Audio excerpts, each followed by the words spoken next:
Kenapa barang ni mahal sangat? Banyak orang tanya. Kenapa produk functional food sebutnya cuma berapa gram je? Boleh berharga RM100, RM150 ataupun lebih. Apakah kita sebenarnya bayar untuk serbuk tu? Sebenarnya bukan ya. Kita bayar untuk apa yang berlaku sebelum serbuk ni masuk ke dalam sachet. Contohnya Nutrika. Nutrika mempunyai 18 bahan aktif dalam satu formulasi. Bahan-bahan ini datang dari pelbagai sumber seperti buah-buahan, tumbuhan, cendawan, hasil laut dan juga bahan nutrisi tertentu. Tetapi bahan mentah ini bukan terus dikisar, di-blend masuk dalam sachet. Setengahnya bahan perlu melalui proses yang kita panggil extraction. Okey, daripada jumlah bahan mentah yang banyak, komponen yang kita gendaki diekstrak. Kemudian melalui proses seperti filtration dan concentration. Selepas itu, ekstrak cair ini boleh dikeringkan menggunakan teknologi seperti spray drying untuk menghasilkan serbuk ekstrak.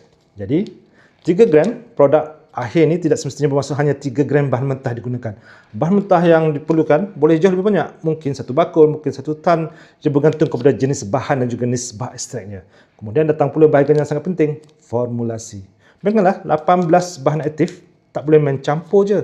Setiap bahan perlu diformulasikan dalam sukatan yang sesuai dan mengambil kira perkara seperti kestabilan, rasa, kelarutan, tekstur dan juga konsistensi produk. Dan sebelum sampai kepada pengguna, ada pula proses quality control.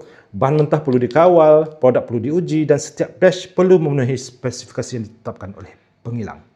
Jadi, bila kita nampak satu sachet yang mengandungi hanya berapa gram serbuk, dalam 3 gram, jangan hanya fikir kenapa mahal serbuk sikit je.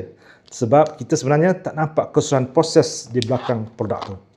Bahan mentah, extraction, concentration, drying, formulation, quality control, packaging, semua tu memerlukan teknologi, kepakaran, masa dan kos. Jadi, bila menilai harga satu functional food, jangan nilai berdasarkan berat semata-mata. Tanya juga apa bahan yang digunakan, bagaimana ia diproses, bagaimana formulasi dibuat, dan bagaimana kualitinya dikawal.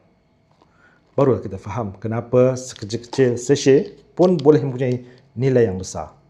Kalau anda rasa pandangan ini bermanfaat, follow saya untuk lebih banyak perkongsian tentang nutrisi dan functional food.